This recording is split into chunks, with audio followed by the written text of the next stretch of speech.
gun. Ramos looking like he's got one more good run. His hips are a little shaky, but his heart is still true. Oh, how that dog loves hunting with me and you. Sporting dog adventures, run boy run. Everything you need is here under the sun. Hey, this is Jeff Fuller of Soggy Acres Retrievers and Sporting Dog Adventures TV.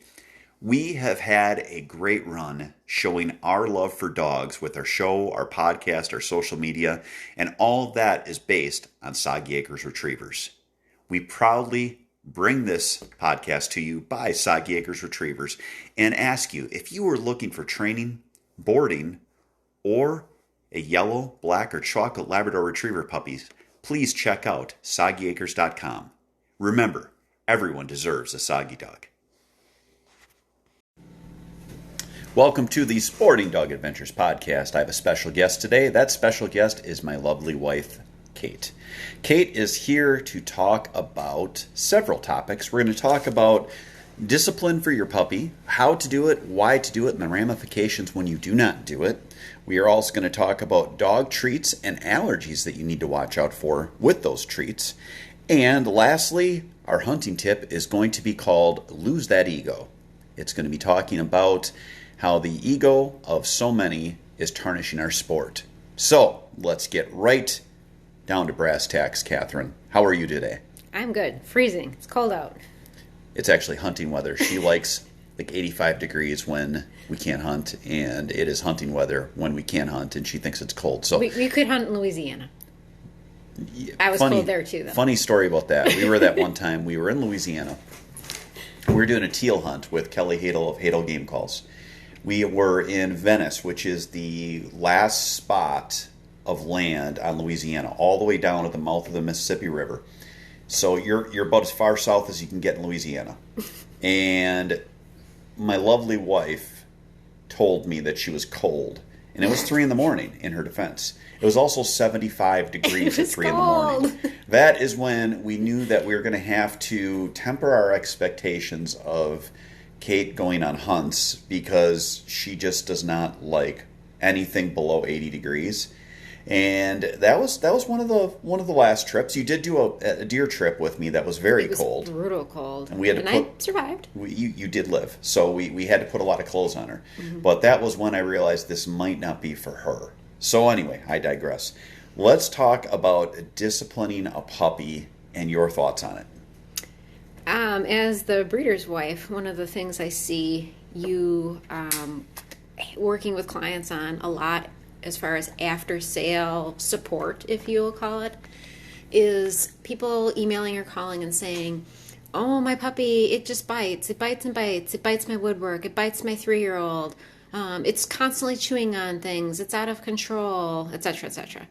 And we always kind of struggle to get the point across that, yes, it's a puppy, and it's young, and it's cute and fluffy and all those things. But eventually it's going to be a dog, a big, powerful dog. And you really need to start that basic obedience training and get those bad behaviors in check the minute you take the puppy home. I still remember we had one gentleman that came, and he was a very fair-skinned redhead. And he brought the dog back because he said, this puppy is I just can't handle it. His arms and hands were covered in scratches and bites. Yep. And what people don't understand is it's not. We've had a few people that will say the dog's biting. Does that run in your lines? Now, could aggressiveness run in lines? Yes, absolutely it could. It doesn't in ours, and it's not something you see common in your retriever breeds. So what does happen, though, if you watch a litter of puppies, is that's how they are establishing dominance and playing with each other. They mouth everything, including their brothers and sisters. Yep, they do it to each other. They do it to mom. And if they do it to mom enough, you'll actually see mom discipline her own pups. She will tell those kids to knock it off. Like, she will snap at them like, you don't do that. You don't get in my face, and things like that.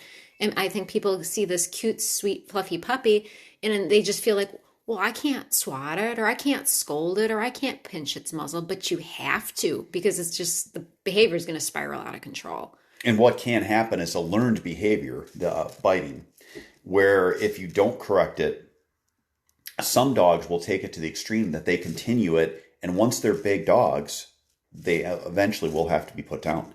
It's not cute anymore. It's not, oh, she's kind of nibbling or this or that. It's a big dog. And now that nibble that they were doing at 7 weeks that you never corrected, they're now, 7 months old, and it's a big dog, and now it could actually hurt somebody. So we don't want to see that. We don't want to hear about any soggy dogs or any other dogs getting put down.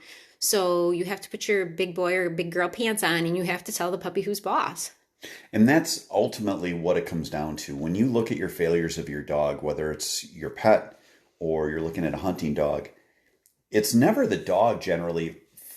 After being in this business for a long time, it's never the dog that we have to look at. It's you have to look in a mirror and go, what have I done to continue this behavior and not halt it? And that gets us into, what do you do with a puppy that's biting or that is being overly aggressive, and how to handle that? And what we will tell them is, first, when they're biting, grab them by the muzzle or swat their muzzle, and you have to do it hard enough so that the puppy or dog has discomfort. And you always can liken it to if a child reaches for a hot stove. Would you say no, no, and hand them a cookie? Or would you just jump right on in there and swat their hand away and say, no, don't do that. Don't ever do that. It's the exact same thing. You're doing it for their own good, and you're making it memorable enough that they're less likely to do it again. So if you swat their snoot, it has to be enough where they're like, oh, that sucks.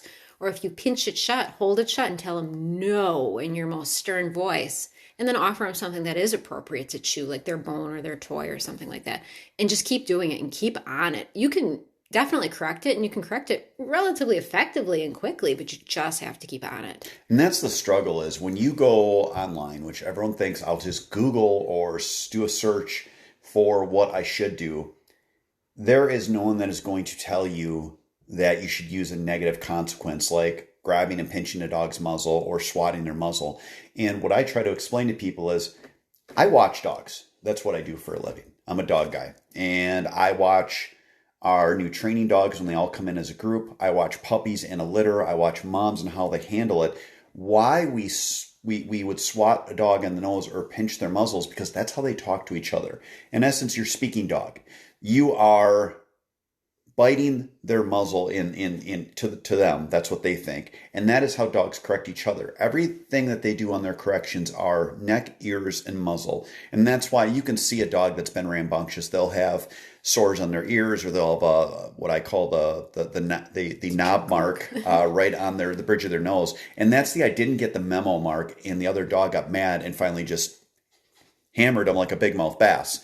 So if that's how they talk, how is that abusive or incorrect when you're basically speaking their language? You're correcting them in the manner that they need to be corrected, because that's how they're taught from their litter mates and their mother. Mm-hmm. We're just trying to tell you to train them and respond to their behavior that's, a behavior trying to correct the same way a mother dog would. And that's not swatting them on the butt or like spanking the dog or whatever. We're telling you they communicate from basically the neck up. So do the same, swat them on the snoot or pinch the muzzle. And you're right, you're not going to find that advice online, because no one wants to sound like a big old jerk that's telling you to swat your puppy. You sound like a jerk. But to prevent the dog from being put down or to have long-term bad behaviors that result in something terrible, you have to step in when they're young. And I've had several clients that have said, I've tried everything. And this is after they've taken puppies home. I've tried everything. The dog's still being aggressive. The dog's still biting. And I'll call them and talk to them on the phone and basically just tell them, like, you need to correct this now. You need to be firm about it. It needs to be where the dog says, wow, that sucks. I do not want that to happen again.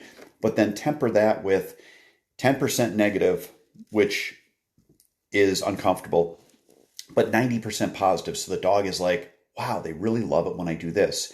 You can modify their behavior with just a little bit of negative, if it's enough where the dog thinks it sucks, by giving a ton of positive. And that's how you train. You're not punishing, you're training or modifying behavior. And that's how you have to look at it with your dogs and with your puppies. Mm-hmm. And like you've told people before, it's big carrot, big stick. So if you're going to correct, it sucks and it's negative. But when they're doing something good and right, it's over the top praise and love and hugs and pets and kisses. And so, yeah, big carrot, big stick. They don't understand gray area. So, show them lots of love when they're doing the right thing and just make sure they get the memo when they're doing the wrong thing. Yeah, I mean, I think people would be shocked if we lived in a neighborhood, because they probably think that I am, like, one, quite bizarre, and two, way over the top and something wrong with me mentally, because I am talking to dogs constantly, but I'm being so over the top of, good dog, yay, wow, good dog, and then being firm with them, and then just working with the dogs. It would be interesting to be across the street from us, which luckily our neighbor across the road actually is never home. But it would be interesting to listen to it, because you'll hear me talking to the dogs. And if people could see, when we get obedience dogs and our hunting dogs, the progress you can make in just 3 days, in the first week of training, where you can set that standard so that they understand there's positive and there's negative, and I'm going to give you a ton of praise, and the difference in what a dog looks like when they're dropped off as opposed to after the first week. Mm-hmm. It doesn't take much, but you got to use the big carrot, big stick method. Like we said, no gray area, and you got to be consistent. So that would be the main topic for today. Next, we are going to talk about giving your dog treats, and with those treats, different allergies that you have to look for. There's some treats that are not dog appropriate. There's some treats that a dog could possibly be allergic to, but just what to look for when you are giving your dogs treats. So we'll have all that and more coming up after this.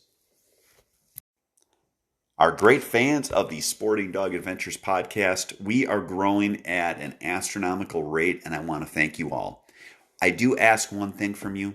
Please give us a 5-star rating on iTunes.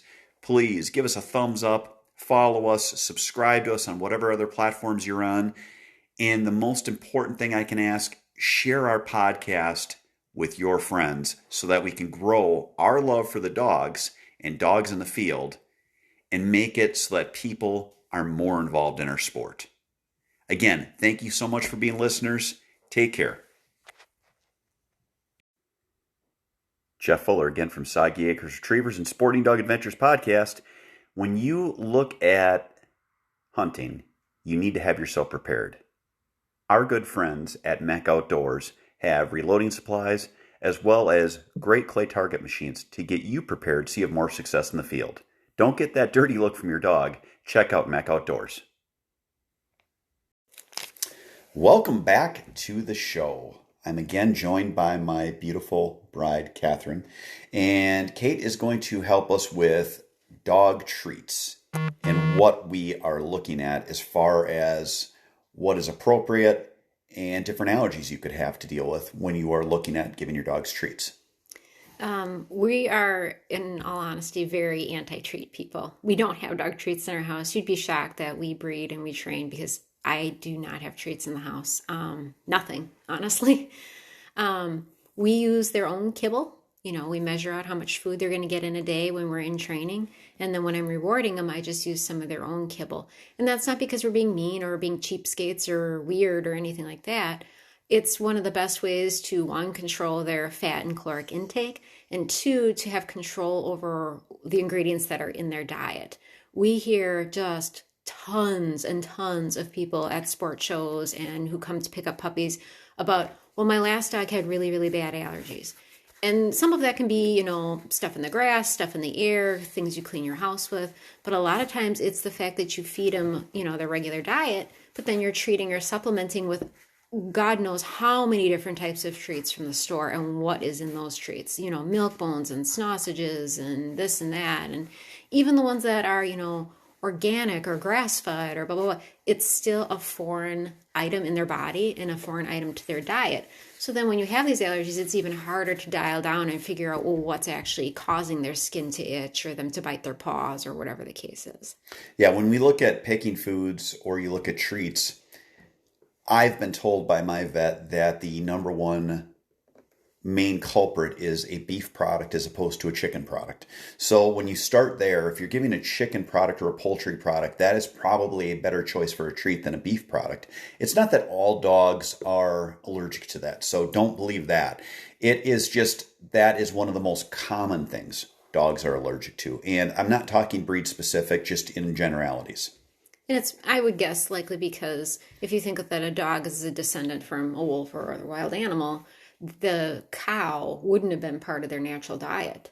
So For Memphis, it would be. Memphis, Memphis would take a cow down. Memphis would take a cow down. Memphis is our 50-pound dog that everyone thinks is so sweet, and she basically runs the house. We call her the thug. Oh, yeah. She just beats up everybody. She beats up everybody. Yeah, she would take out a cow. But her ancestors would not have known cows. Okay, but she would. She would. So anyway, with other stuff, what are other treats that are, I guess, a good choice? And we'll start there, and then we'll talk about ones that are a bad choice.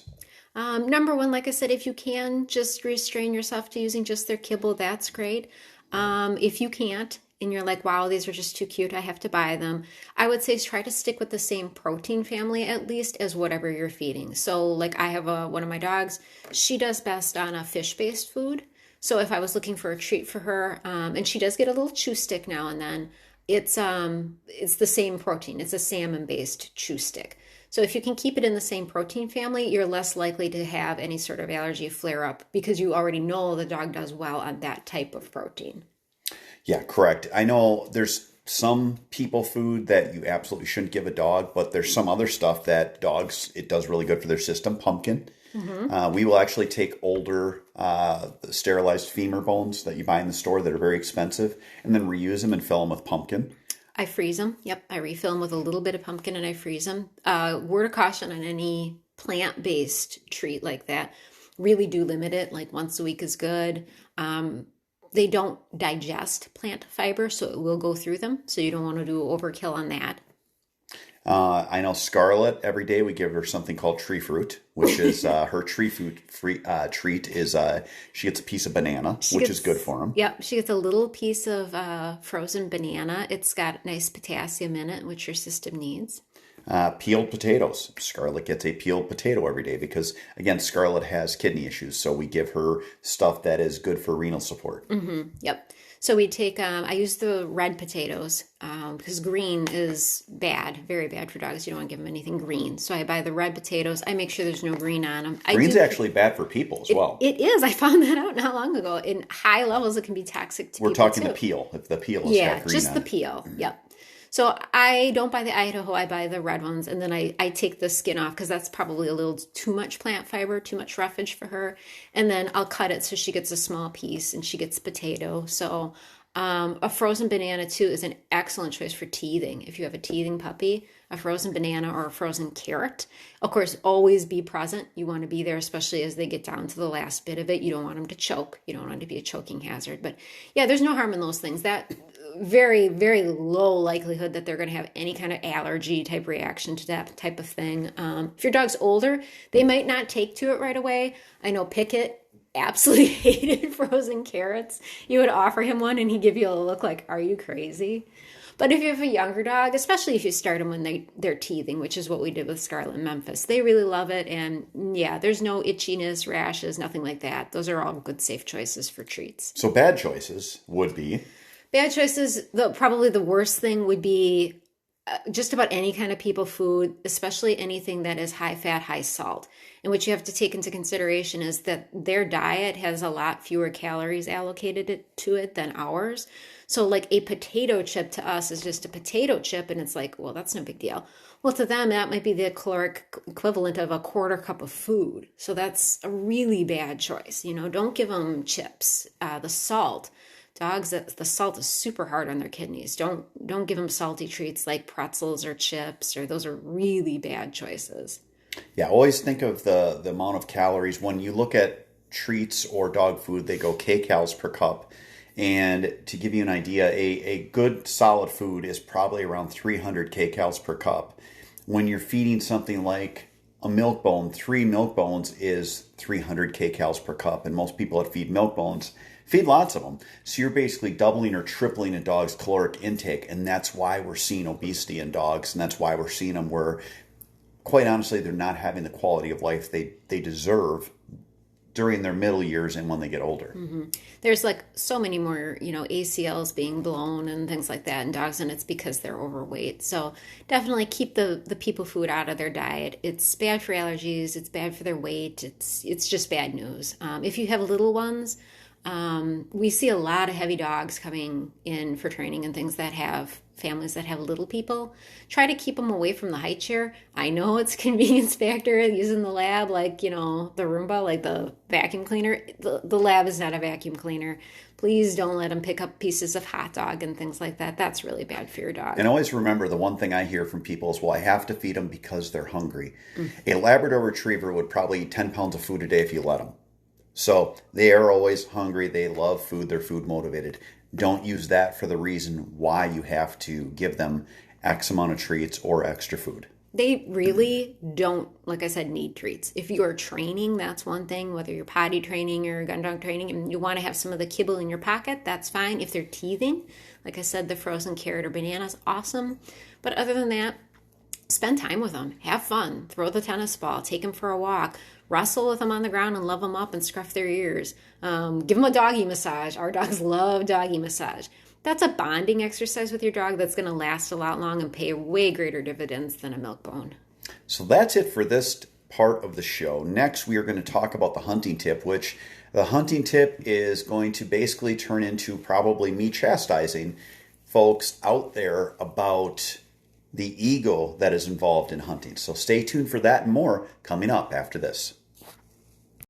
Jeff Fuller from Sporting Dog Adventures and Soggy Acres Retrievers. In our house, my wife hates having the plastic kennels and wire crates. We need them for the dogs because we have times when they need to be put somewhere, but she cannot stand the look. So we talked to DCT Kennels, and we now have a new partnership with them for a product that is a crate, but also a piece of furniture. If you want something that is practical as well as great looking, check out DCT Kennels. Hey, this is Jeff Fuller from Sporting Dog Adventures Podcast. I want you to know that we buy all of our trucks at Boucher Automotive. We go to Janesville. They've got a great selection, great staff. If you're looking for a new truck or car, check out our friends at Boucher Automotive in Janesville. Welcome back to the show. We are now in the hunting tip. And if you haven't listened to our show, we always do a main topic, a dog tip, and then a hunting tip. And today's hunting tip is going to be something that I probably talk about every couple of months, but folks, you got to lose that ego when you're out there hunting. It is just killing our sport.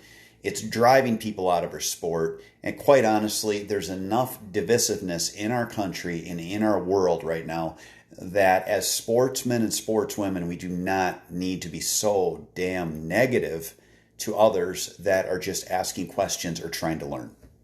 Yeah, it's when I first thought about, joining the show and hunting with you, it's so intimidating because you know it's out there before you've even hit the field. And you're like, if I go on this hunt, are people going to like roll their eyes at me or post something nasty on social media about how dumb I was or make fun of my calling or the fact I didn't even know how to call or even like make fun of what calls I use. Like those aren't any good or, how about encouraging somebody and showing them things and, whatever happened to that? I recently heard about a group of high school kids, and one of the kids was giving the other kid crap about their dad not being a good dog trainer and hunter and how they sucked and this and that. And you listen to it and you get really upset about it because you think, why are kids like this? But as adults, we need to do one thing, go look in the mirror.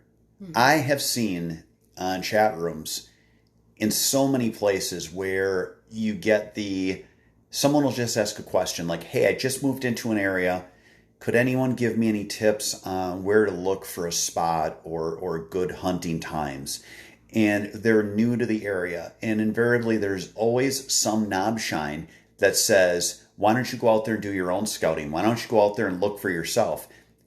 My gosh, they didn't ask for your spot. They asked for a general area like, you know what, if they moved to Oshkosh, hey, the Horicon area is good. There's a lot of good watersheds and a lot of good places you can look. Why is a general tip like that not something that people are willing to give? And if you don't want to give a tip, that's fine. But why do you have to be an asshat? to someone when they're just asking a question. I had another one where the person asked, I'm getting into deer hunting and I want to know, once the rut is on, is a good time to hunt mornings or afternoons? Please let me know. And the vitriol and hatred that was in those comments of some people, it's just disgusting. It makes you want to find that person and just knock them on their rear end, because they should not even be on a site representing that they're part of our community. It's not just hunting. You see it a lot with the whole dog breeding industry too. Basically, if you're a dog breeder or you would like to get into it and you ask a question, oh my goodness, the firestorm that comes down on you, like, well, why don't you know that already? How stupid can you be? And you're going to cause this or that problem, or blah, blah, blah. I have a good friend who had a dog that had an illness, an injury actually. And she posted about it and was like, hey, just wanted to let everybody know this happened to my dog, and, he's getting better. We appreciate your prayers, etc. And she got the, well, he probably wouldn't have had that if you did this or that, or did you look at this or that as a possibility? Because I bet you didn't, and that's how he ended up as he is. Oh my goodness. How about, like you said, how about some support? How about some, hey, we're praying for you? Or how about some, in the case like hunting, give some helpful, constructive tips, But it's the negativity. It's so overwhelming. It discourages people from posting. It discourages people from asking questions. And in the case of hunting, like with myself, it was super intimidating and discouraging to even want to try it. And it's going to get to the point where less and less people are hunting, which is happening now. You are going to get to the point where there is not even enough people hunting to fight for what you love. And at that point, it's going to be too late. We need to be more inclusive and more inviting to new people. I always tell everybody every year, take someone new hunting. This year I took 2 different people that had never duck hunted before. I don't know if they'll end up being hooked on it and want to do it for their whole lives, but I'm taking new people out to the field, whether they're younger or older. Try to be a good ambassador. And you know what? If you can't be a good ambassador, just shut up. There's no reason to be so negative to people. There's no reason, if someone shoots something that is legal, whether it's a spike buck or a hen mallard, if it's legal and it was a legal take, that is fine. Most people, that might be the only deer they see, legal buck. Most people shoot about 5 ducks total a year. If they shoot a hen or 2, my goodness, it's not going to depreciate, or it's not going to deplete the population. Nature depletes the population far more in natural selection than hunters do. So moral of the story is just be supportive. And if you, the old saying, if you can't say something nice, then don't say something. No, it's if you can't say something nice, shut up. Yeah, just don't say anything at all. Be supportive, help grow the interest, help grow the sport. And if you don't want to do that, if you don't want to be a party to that, then just don't speak. So that is all we have for today. I really want to thank everyone for listening to our show. Our listenership has grown tenfold in the last month or 2. Yay. And we are now getting up to some pretty impressive numbers as far as listens on our different episodes. So we do appreciate it. Please spread our love for dogs and hunting to others. If you can, give us a 5-star rating, thumbs up, whatever the platform you're listening to offers for where you're going to recognize the show. If you can financially support, there's anchor support. If it's just $1 a month, that's all we'd ask. And of most importance, share it with your friends and family. We have a lot of good dog tips. It's not just a hunting show. It's about dogs. So many of us love dogs. Share it with your friends and family. Help us grow so that we can help make better and more great ambassadors in the dog world. So thank you so much for listening. Everyone have a great week, and God bless. Sporting dog adventures, run boy run. Everything you need is here under the sun.